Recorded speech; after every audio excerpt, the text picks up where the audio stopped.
everyone. Thank you all for coming here tonight. My name is Jenny, and I'm on the events team here at Books Are Magic. Before we get started, I wanted to point out some logistics for you all so you know how tonight's going to go. First off, we do ask that you keep your mask on at all times while at this event. We'll also be doing a Q&A towards the end. It's just going to be a hand-raised Q&A, so be sure to get your questions ready for that time. Jessica and Phil will be repeating their questions into the mics just so that people on the live stream can hear. And after the talk tonight, Phil will be signing and personalizing books at the alcove right next to the register at the front of the store. My coworker is pointing right there. Yep. We also have additional books by Phil and Jessica available to purchase up at the registers as well. And if you're joining us virtually on the YouTube live stream, we encourage you to buy a copy of Afterglow online using the link in the live stream description. All right, so tonight it's my privilege to introduce Phil Stamper and Jessica Goodman, who are here to discuss Phil's latest book, Afterglow.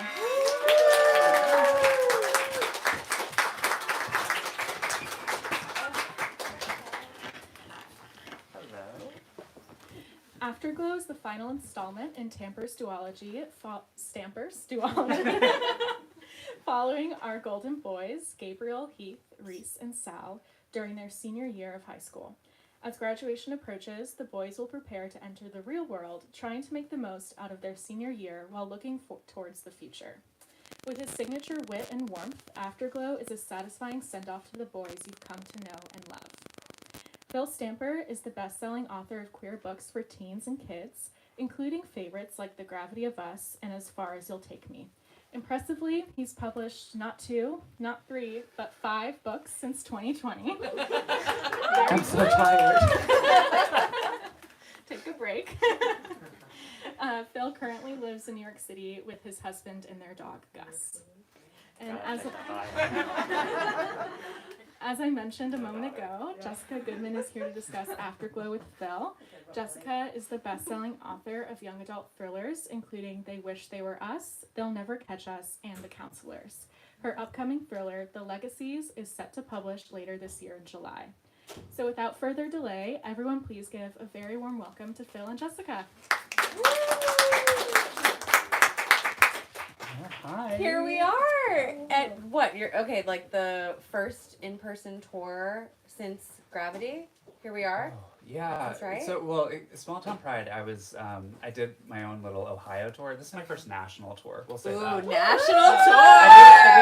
I did a little Ohio tour for Small Town Pride that I set up myself, and it was weird because my parents had COVID while we were there, as we were discussing backstage. So this one's the real one. So now we're excited. Yes, this is thrilling for everybody here, for me, for Phil. We're so excited to celebrate Afterglow. Phil, can you pitch this incredible book so people who might not know about it can learn a little bit more? Yeah, I don't know how to pitch books anymore. I know, it's so tough. That's like the thing that's come out of the pandemic is, well, actually, maybe it's just a fifth book thing, where it's like, it's by me. No, but actually, I can't pitch Afterglow without talking first about Golden Boys. Raise your hands if you read Golden Boys, because I want to know how much. Okay, so I will do a little bit of an intro about what Golden Boys is, but for the millennials in the room, it's basically Sisterhood of the Traveling Pants, but make it gay. If you don't identify with that, then just Google Sisterhood of the Traveling Pants, and we'll go from there. No, but it follows 4 queer teens, Sal, Heath, Gabe, and Reese, as they have this wonderful adventure of a summer. They are 4 absolute best friends, have been since they were born, basically. And this summer is the first one that they're actually spending apart from each other. This is, again, in Golden Boys, first book in the duology. And so one's in Paris, one is in Daytona, they're all in like really cool places doing these cool things. And the question that kind of comes out of all this is, what is our friendship like outside of our small Ohio town where we're the only queer people we know? And so from that, I was able to really expand on what queer friendships are like, and one of the things that I think even with Sister of the Traveling Pants and any of the other like classic teen YA contemporaries that I grew up with, what happens next? What happens after the happily like ever after, or happily for now? What is the next step? Like you've had this wonderful adventure, but the real world is coming right now. So what does that actually mean? And so that's what I wanted to explore with Afterglow. So the you'll see all of the graduation caps on the cover. It follows their senior year, which is basically starting from when they come back from their wonderful summer of debauchery and dealing with the real world until they get to the actual real world, which is after high school. And so it follows the four perspectives through their senior year of high school, and they go through a whole lot of drama. I feel so bad for them. So much drama. You really put them through the ringer. But there's so much fun and joy and really just like amazing experiences, and I'm so glad that we get to see them all go through those things together in this book. So I'm wondering if you always conceived of these boys doing like in a duology. Like how did you decide that it was going to be two books, and how did you decide like what arcs to put where, and what was it always this construction from the beginning? Yeah, that's a good question. So from the very beginning, I had an idea of what I wanted to do with what was then called the valedictorians, except for then Bloomsbury later told me that in the UK they don't use the term valedictorian, so they were like, well, we can't do that, and I was like, oh shoot, okay. But actually I like Golden Boys better, so it was a good reason in the end to change things. But I always wanted it to be more than one book because I knew that we were putting four perspectives in here. I was handpicking what each person would do. So like I had this whole chart of like what everyone is doing in this like wonderful summer. They all had their own storylines. They all had to like cross each other's storylines, and it was so complicated. And I was like, I can't do this for only one book. Like if I am committing 80,000 words or 90,000, whatever it was, to these four different characters, like we're gonna see a lot of them. Mm-hmm. And so actually when we sold it as a duology. And so it came, when I first pitched it, I was like, maybe it's over the same summer where we focus on one pair, like Heath and Reese, for one time, and then we see that same summer through Gabriel and Sal's eyes or something like that. And my editor said, no, that doesn't make much sense, but how about you put them all together for two books and we just see what happens after? And I was like, oh, that actually makes a whole lot of sense. So there's the origin of the YA contemporary duology, which is not a thing that happens often, we'll say. Well, I'm so glad that it is a duology, because while it's so fun to get to know these boys during the first book, I love the second book so much because you see them interact together in a way that you really don't get in the first book, and you really start to understand the way that they can be really playful with one another and like, you know, have these like silly physical moments too, whether they're just like hanging out in someone's basement or, you know, going for drives together. And it's just so special. So I'm curious what it was like after writing a book of them all being apart and really having to use like email and phone conversations and text to like get that through, and then putting them all in the same physical location. Like how was that, like what was that like for you as a writer? Yeah, I think Golden Boys was a big challenge because you really needed to show, like I couldn't just keep telling you like they're best friends, guys, like trust me. Like you had to show it. And in the Sister of the Traveling Pants, we have magical pants that we send to each other, but I didn't really want to go down that route. So they have an iMessage group, as most normal humans do. And I really I was like, how are they going to stay part of each other's lives through this? And the obvious answer was group chats. And you know, I took a lot of inspiration from my group chats when it came to when it came to Golden Boys. And I was like, I want to carry this through both books, though it was so necessary in Golden Boys. How can I also do this in Afterglow when they're still together? But it's also fun because you'll see in Afterglow they get to talk about each other while they're in the same room, in chat messages. So basically, when I went to write Afterglow, I was really worried that I was like, how do I make this interesting? Like when I wrote Golden Boys, I could just be like, look, it's the Eiffel Tower, and like that could be a chapter. Like I had a lot of crutches that I could like lean on for those kind of moments, because they were all living such like fantastical, weird, like bizarre, not normal for 16 and 17-year-old lives. And then what the beauty of Afterglow was is they all came back to their small town. They have changed as people, but what does that mean for their friendship? And so I really got to.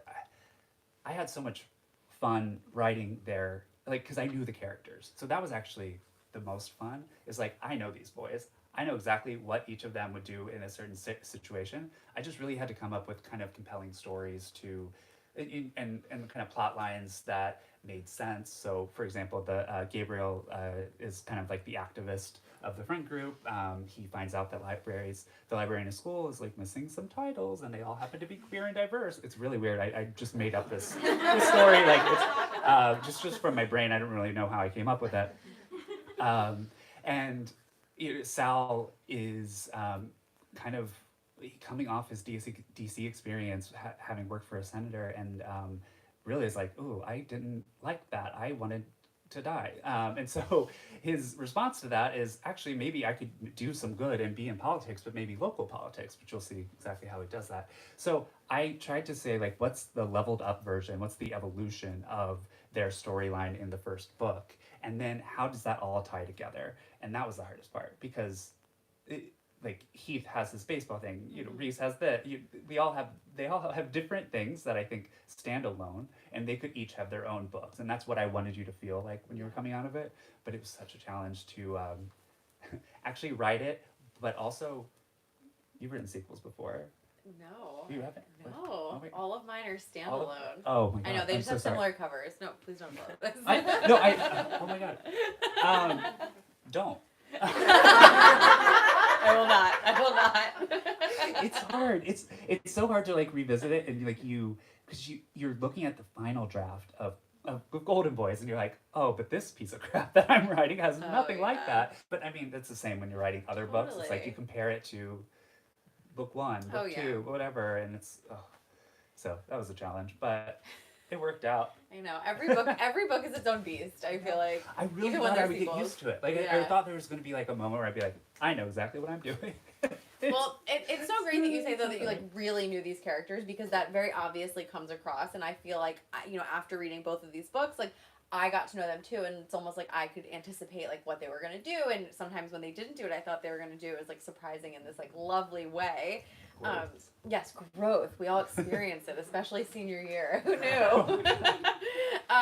But this book is such an incredible addition to like the canon of senior year, coming of age, like saying goodbye to your friends, saying goodbye to relationships, and you're in that you're not sure how they're going to continue after, whether they are friendships or romantic. And I'm curious, like, what moments of senior year you knew you wanted to revisit, like homecoming or prom, which have really great moments in here. And like what, how did you look at that in terms of like, okay, it's that senior year moment, like what am I throwing in here? Yeah, that's a good question. So I started right away with, I knew that I wanted Sal and Reese to be in Paris together because I had mentioned that there would be a Paris 4 trip looming in the future, and I was like, great, I've planted this seed. So I started with that, which is like kind of, I don't know, probably like a fifth of the way through the book. And then I had to actually kind of go backwards from there to homecoming to add like, the whole point when you get into Afterglow is like you want to see them together, and then I was tearing them apart, and I was like, it's so poetic that like they in the first book they started together, but then they went apart, and then the second book, and I was like, okay, actually no, it's I want this to work, but that doesn't mean it works. Sorry, what were we talking about? Oh, just what other like great, like how did you think about the senior year aspect of it? Like what did you want to include? So homecoming was a big one because I was thinking what was important to me when I was in high school, and homecoming was huge, especially in small towns in the middle of nowhere. Like that, they love football, they love.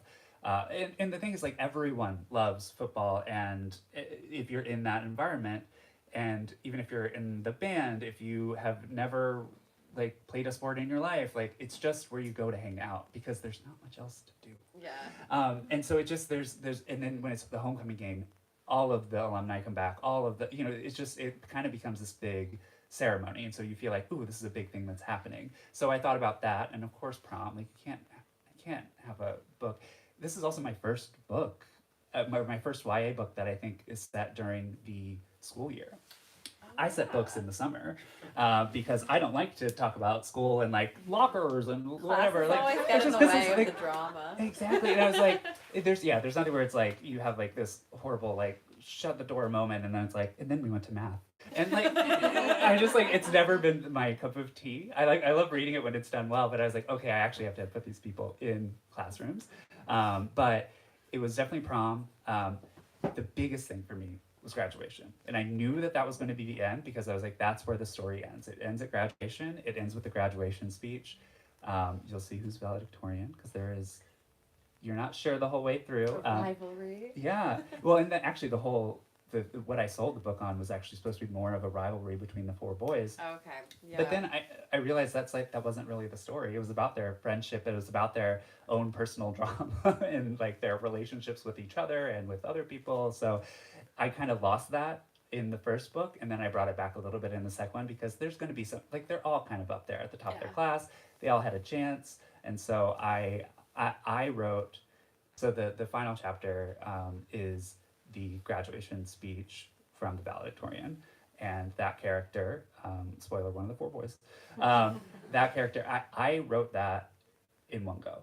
Like that is my favorite chapter It's of such a of good both speech. books. Oh I my think gosh. it is just I wrote that in one go and maybe did a couple like adjustments, but it just came like when authors say like the words just flew out of me and like Yeah, it never you're like happens to no me. that's not how it works, but okay, sure, like got it. Fight for But every that word. chapter, that one beautiful chapter, that one start to finish, I knew exactly what It's such that a- person was going to say. It's such a good speech and chapter, and it ties everything up It's- so well. I love the bow. I love the bow chapter. It's perfect. It's perfect, and especially like at the end of senior year, where you're like these boys are like going off into the world, and they're gonna like see and do and have all of these experiences, and it's just such a great way to end it.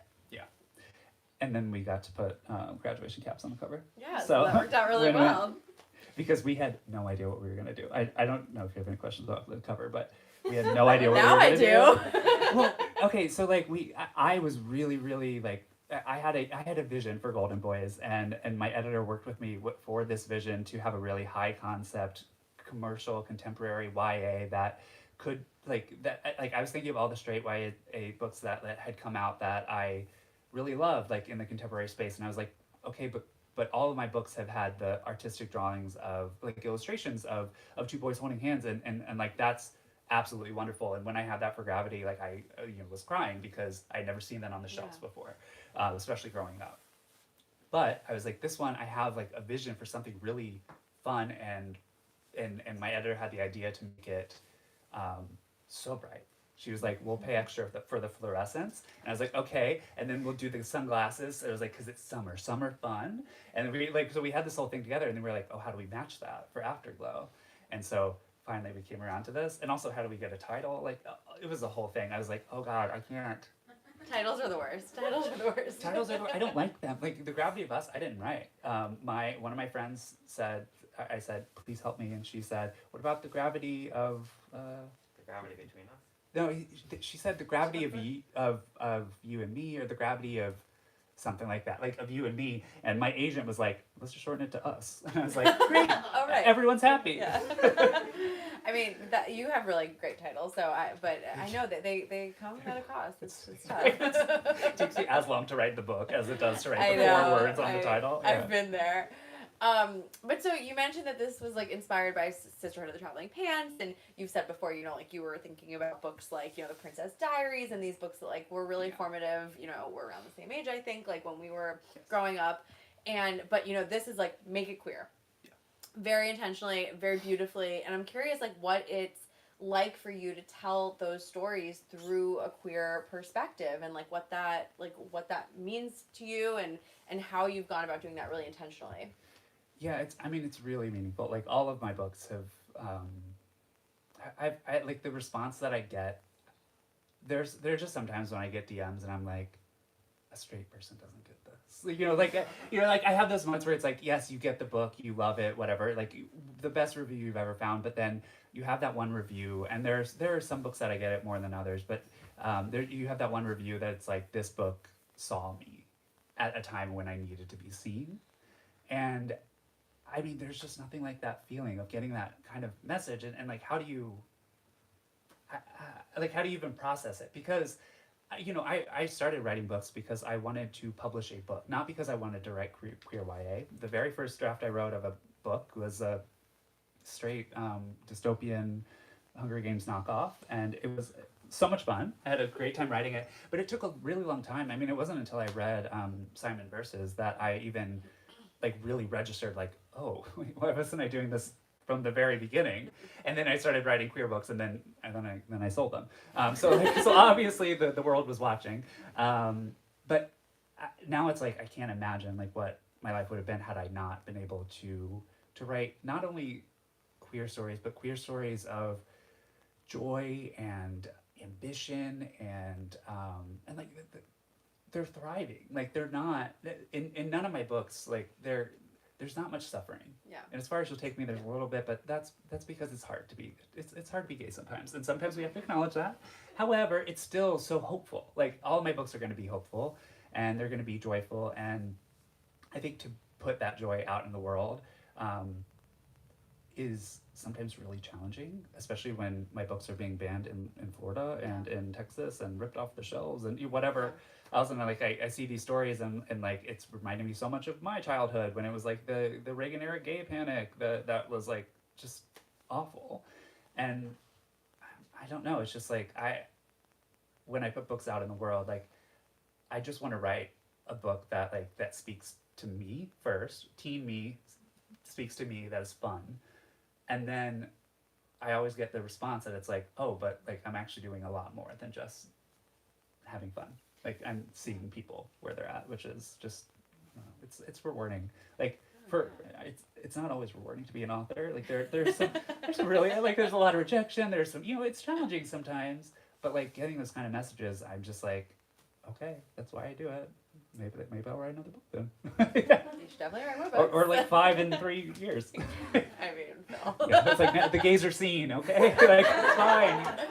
This book, I really want to hammer home that the book is so joyful and so hopeful and so much fun. Like I really just sped through it because there were so, like I just feel like I was smiling the whole time too. Like there's just so much to love about these boys, and they're messy and they. Oh my god, they make such silly choices. But it's the best, and like I don't know, they just feel so relatable. Even to me as like whoever I am, and it's like it's just like there's so much joy in this duology. I really want to hammer that home. And one of the storylines that I felt brought me so much joy, and I'm sure will bring so many other people joy, is Reese's and the journey that he goes on. And I'm wondering if you want to talk about that a little bit. Without giving away like too many spoilers. No, I'll give some of it away because I think it's in some of the marketing copy.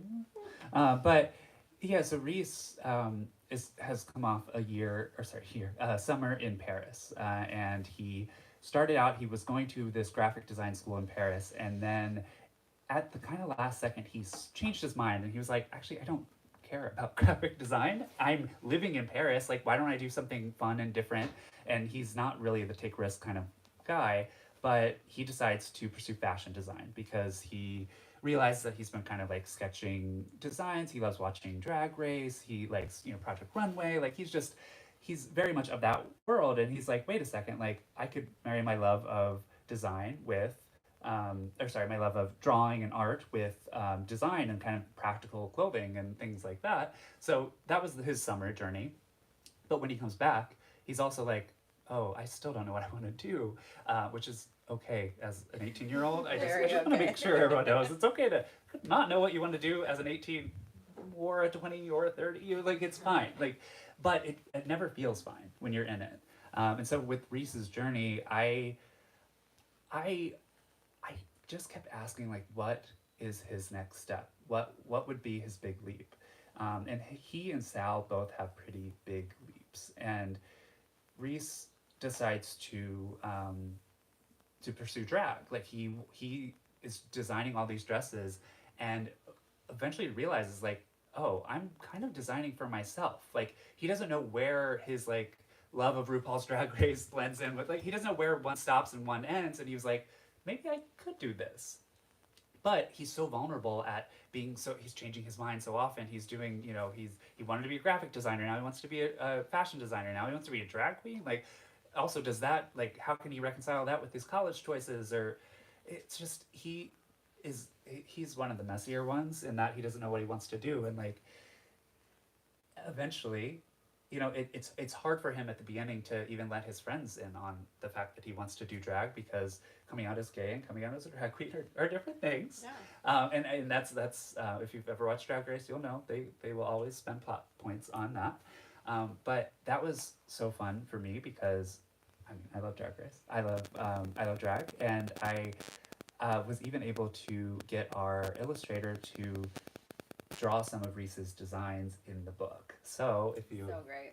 flip through, you'll see a few of Reese's designs, because if you remember in Golden Boys, he had his journal, his really structured bullet journal where he had everything written, and I thought it was so freeing that he broke from that, Yeah. and now he's just designing and drawing things that he likes, and I didn't expect to like Reese as much while I was writing him.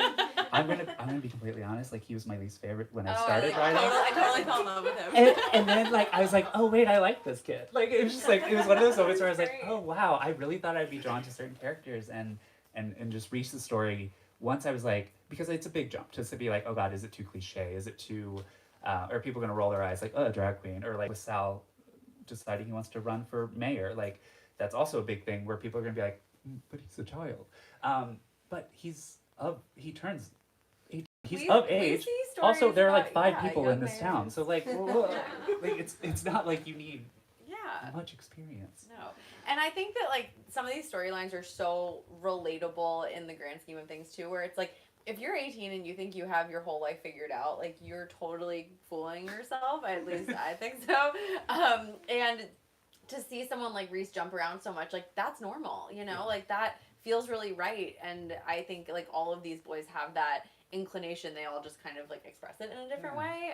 And that's so cool to see. And I'm sure so many readers are going to go through and be like, oh, I'm like Heath in this way, I'm like Gabriel in this way. And there's so much to pull from. I remember once when I was 17, my best friend and I were talking on the phone until like, I think from like 10 p.m. to like 3 a.m.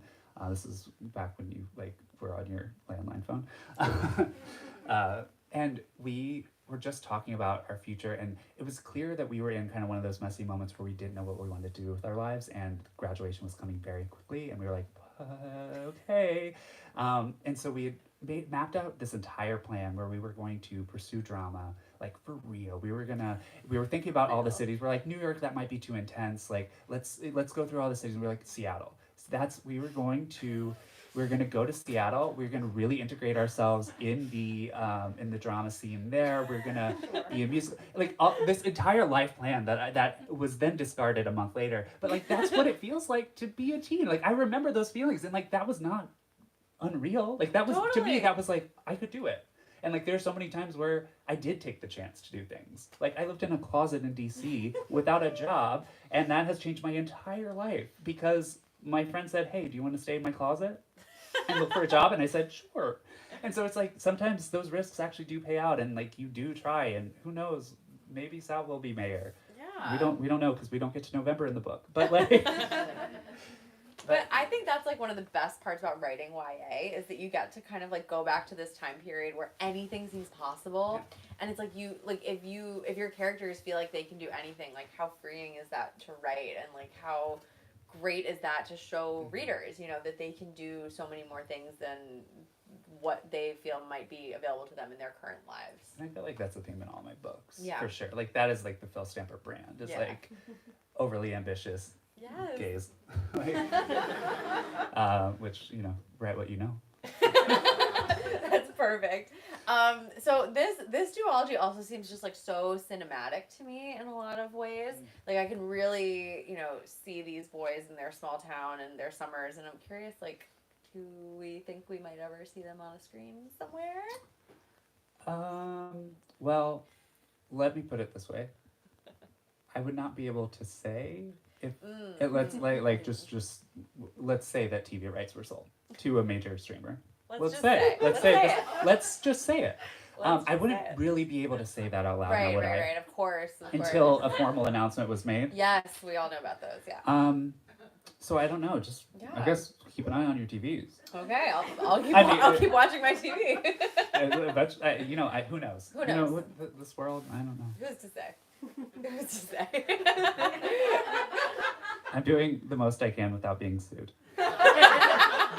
It's just enough, I think. Amazing. Well, like you said, we kind of leave these boys at graduation, and there's no plans for a third book right now, right? God no. God no. No, and the thing is, like, God no, because four perspectives writing, It's like, tough. four It's so perspectives is tough. going to be ridiculous anyway. But when you do that in a duology, I realized that I was like really pushing myself to the max. Yeah. But I'm also just so happy with the story. Like, It's a great arc, yeah. And it's not to say that there will never be a third book. There are plenty of other fluorescent colors we could use for the cover. Oh my god, like a So yellow? we've like, yeah, exactly. We had talked about a yellow, a little like an orange moment. Like there are plenty of ways to go. However, I'm really happy with where I left them. It's great. And it would be a while if I wanted to go back. Okay, great. So I won't even ask you like where you think they are now or anything like that. Yeah, no. Or how the rest of the year goes for them. You'll have to watch on the television. Yeah. When I randomly flip through a channel and see it, when I will be ready. when something may or may not get announced and I end up doing a third book, that's when you'll know. Amazing. All right, should we open it up for questions? Yeah, is that around that Good time? Okay. Okay, great. So does anybody in the audience have someone? Yeah, right here. Well, you made me think of one because you mentioned that your opinion of Reese changed. So did your thoughts or opinions of any of the other three characters change from when you started to when you ended? I'm just gonna repeat that Yeah, for oh, sorry, yes, for the live stream. So the question was if Phil's opinion of any of the other boys changed while he was writing. Yeah, I think all of them, I grew to like them all more than I did at the beginning, and that's just a very normal, like, you know, you kind of love your babies that you wrote. Like, however, Reese, I'm so far separated from Reese because I'm not an artist, I'm not a designer. Well, that just wasn't my world, and I was like, I don't think I'll like be super into it, but it'll be a cool story. I think that in the beginning, I felt the strongest about Gabriel's perspective, and that's because of his anxiety, him working for and volunteering for nonprofit organizations. I worked at a lot of nonprofits in DC, and so I had a lot of I was like, on paper, this makes a lot of sense. And actually figuring out who Gabriel the character is throughout the two books and what his arc was, that was actually more challenging than I thought. Whereas Reese's just kind of came out, and I think I was maybe just too willing to take risks with, well, not too willing, but willing to take risks with Reese. But then with Gabe, it's like, oh, but like, no, but I know this is my comfort zone. So actually it was not that I don't like him as much. It was harder actually to pull the story from that character. And also Heath, I love him so much. I love Heath. He's our like jock. I know, He's he's so sweet and yeah. sensitive. I know. He's, yeah. I mean, I like them all, and I identify it most with like Sal, honestly, because just too ambitious, detrimentally, like ambitious, and like he doesn't always like, he's not always the best friend, but I really like that I was able to like show that, because I think there's sometimes this perception of gay characters that are written out there that they have to be kind of the doormat that everyone wants on, and I hate that. And I'm not trying to call out any specific books, but I think the trends of what was allowed to be published for a while was you have to be a gay boy who is passive and who lets things happen to them, and it's like, oh, I just want to give him a hug. And I didn't want to write, like, you don't want to give Sal a hug, and that's good. And you want to give Heath a hug, everyone does. But like, I was like, the important thing is like, Sal is actually, unfortunately, rhyming with Cal, the Gravity of Us main character, very similar in that their ambition kind of takes over, and it kind of blinds them, and especially in Golden Boys versus Afterglow. Sal is a much more well-rounded person in Afterglow, and he's also not very, very stressed working on the Hill. So he could be a little bit more of a real person then, but... You also get to see Sal's friends call him out and be like, hey, you're not being a good friend right now, or like, I actually need you to do this in order to like be a part of the group. Yeah, it's like, remember last year when you were a shitty friend? Don't do that now. Yeah, like, and I always feel like it's so important to see like kids fight in YA books or teenagers, and it's awesome to see this group like have their tiffs and still come back together and be like, well, we're still all best friends. Right. And there was never, like, I never wanted to put them through things where it was like, something big, inseparable, like something that like didn't seem like they could overcome. Because like the thing that they have to overcome is actually in the future. It's where we end. It's graduation. That's the test. That's the biggest test. And so all these things is like, no, you have to stick with it. You have to be together. So it's I really like the friendship, like where it ended up. Like putting them all on the page together was like, I was worried it would be boring, but for me it was just like I could stay here all day. It's like, so fun. Like it's so sweet. It's so fun. It's also like I feel like you spent the duology like giving them the tools to like to go on after the book. And I know they're not real and like it doesn't like continue, but it's like if you look at like the arc of the whole story, it's like I don't know if these boys would be able to like move forward in the way that they can at the end of the book, like at the beginning of the series. It's like no, there's so much growth in the first. Like in the first book, there's so much growth in a small amount of time, but then to see that settle in the reality of what happens after, you're like big life change, everything's different. It's like, oh, this is the real world.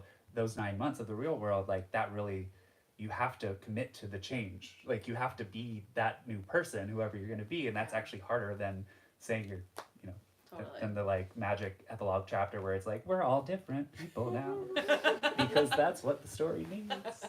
So I was glad I got to elaborate more and like actually show it, like show versus tell. Like I love that. Sorry, I've been talking too much. No, man, this is your day. All right, any other questions? Yes. If there was a fifth golden boy, what would his name be, and what would his like story be? Okay. The question was, if there was a fifth golden boy, what would be his name and his deal? Yeah. And the deal. The thing is, like 4 really pushed my brain to the limit. So even imagining a fifth one, I'm twitching. I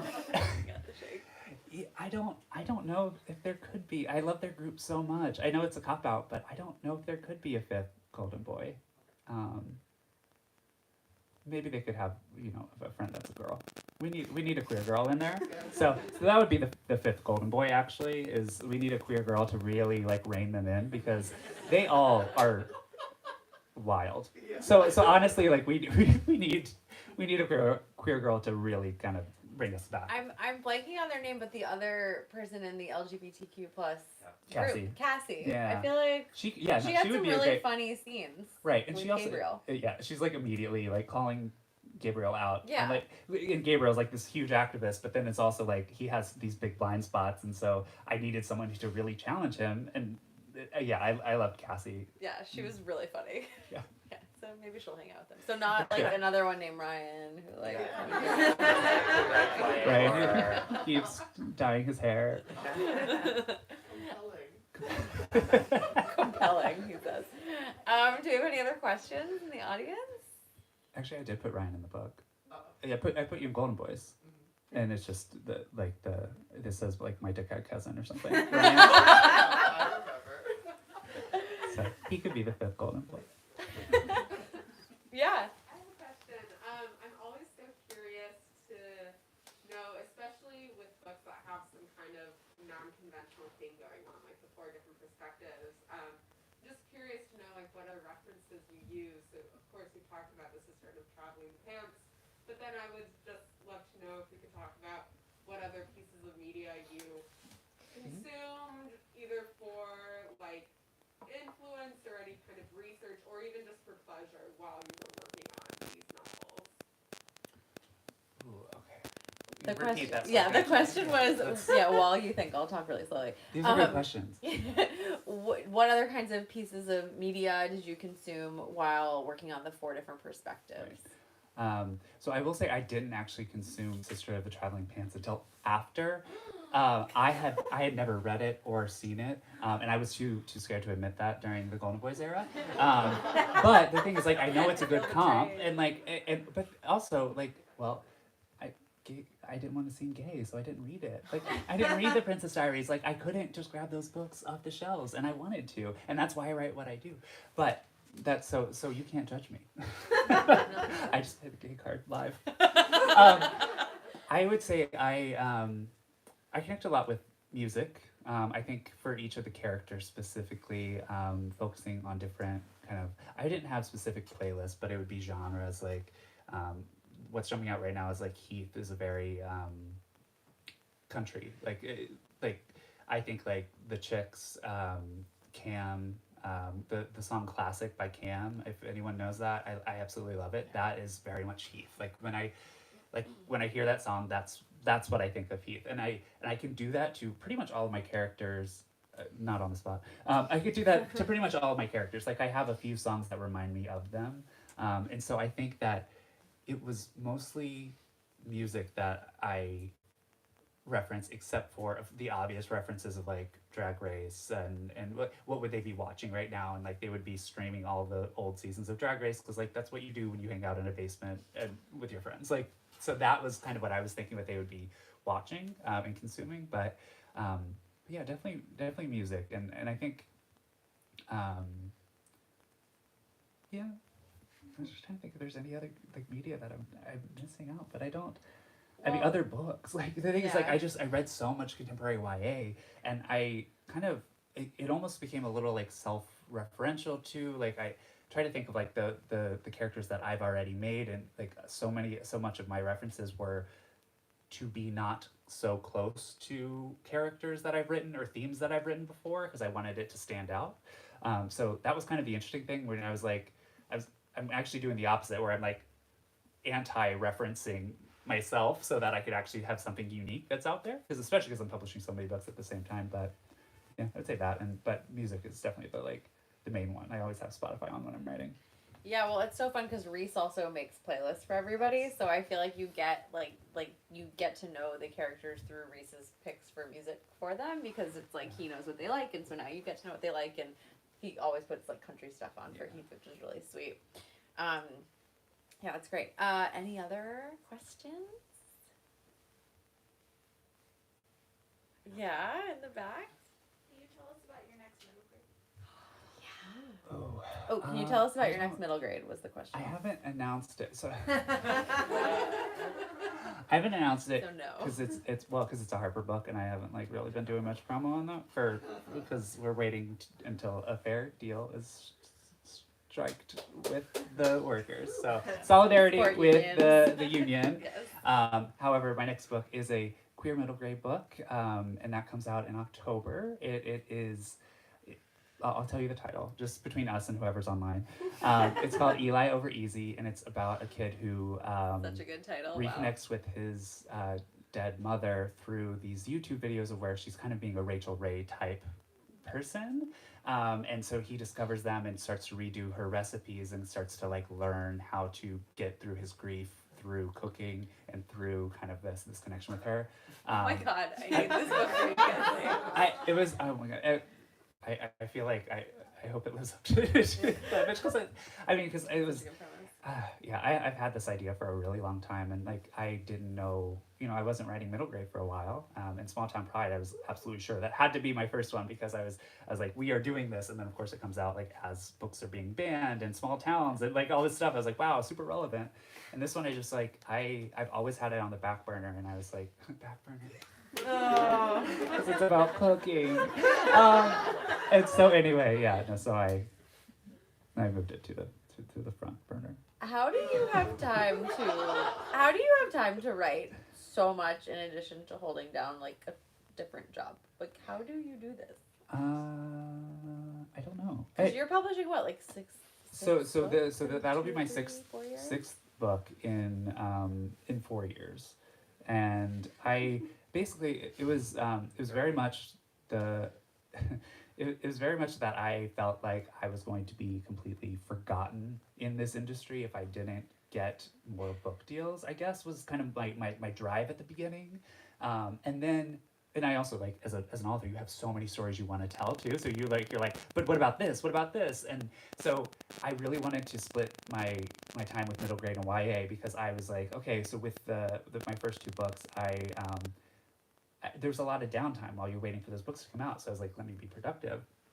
And I was, but I think that I don't have that time anymore. And maybe I do, the thing is I do have the time, but this pandemic has really taken it out of me. And like the fact that I've written so much, and like, it's just a lot of words, a lot of revision, a lot of you're even dealing with rejection, all of these things on top of, this pandemic that a lot of us, I think, still haven't fully processed. So I feel like I don't know, it's a challenge, and it's not something I can maintain, which is why I know I'm going to go back to 1 a year is kind of the goal. just 1 a year, and I maybe we'll have to skip a year, and like I think I just have to be okay with that, because like there's so many stories I want to tell, but I also want to hold my job, my day job, and I also want to raise my child that I just had, and also feed my dog, because he needs a lot of attention. He needs a lot. He actually needs more attention than the baby. So I'm kind of just enjoying life, and I will go much slower now, but I've always found a way to fit in the writing. Well, it's very impressive, and I will just say that you will not be forgotten, even if you don't get any more book deals, because these books rock. Yeah, any other questions? How are we doing on time? Do you have a... We're doing great on time. Okay. We have plenty of time for signings and everything if you want to get to that. Okay, great. I mean, Phil, is there anything else you want to say about the book, life, your new baby? Yeah, my baby's cute. Yeah, I just want to thank you all for coming out. Again, every one of my tours has been disrupted majorly by COVID, starting from Gravity. So it doesn't mean that this will not be 100% anything can happen. The COVID could still come in and ruin the day. However, having a moment like this with all of you is really, really special. And it's just so nice to be in person with people again, and to say things and see people nodding their heads. So I appreciate you being here too, because we have not met in person until just now. I know, it's crazy. I know we're best friends. Yeah, we're best friends now. But I just want to say also, Afterglow is available here at Books or Magic, and Phil will be signing, and it's so exciting.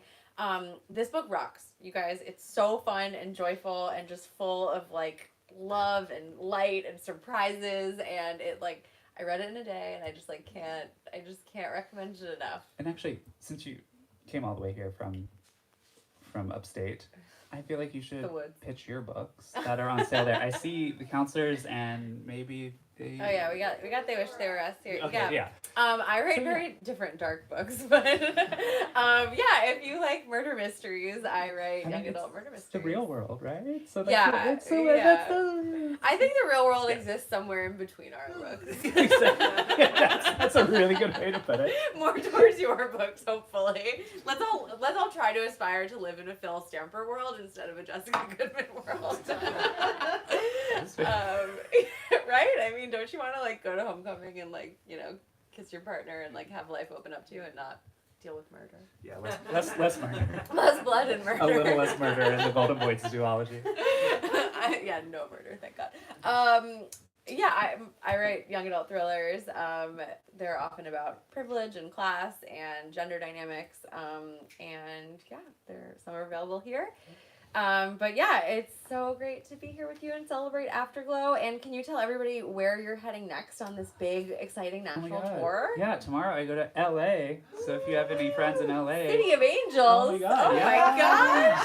So get them to come to Vroman's. Is that what? I don't know how to pronounce it. Pasadena. I have never said that out loud. Vroman's in Pasadena at 7 Pacific time. So if you have friends, make sure they come out. And then you're going to Ohio and too, then right? I go to Ohio. That's Always exciting. have to go to Ohio. That's exciting. So I'm going to Cincinnati, Joseph Beth Booksellers. So if you have any Southern Ohio friends, make sure they come out to that too. So this is my little 3-city tour. My first night away from my daughters tonight. Oh my gosh! Yeah. I'm sure she's rooting for you from her crib. Just like, woo! Yeah, she should be asleep right now. Let's hope she's not doing much cheering. Shaking a little like maraca, a little rattle. Rattle is what they call that. Don't have kids, clearly. I think that's a great note to end. Yeah, let's do it. Well, congrats to Phil.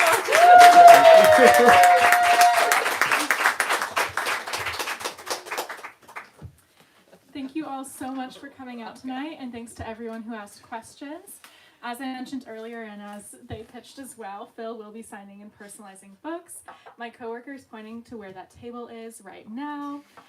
We ask that you all line up along the center aisle and grab any personal belongings with you so that our staff can start to break down and rearrange the space. And that's all. So let's give these two one last round of applause. Thank you so much.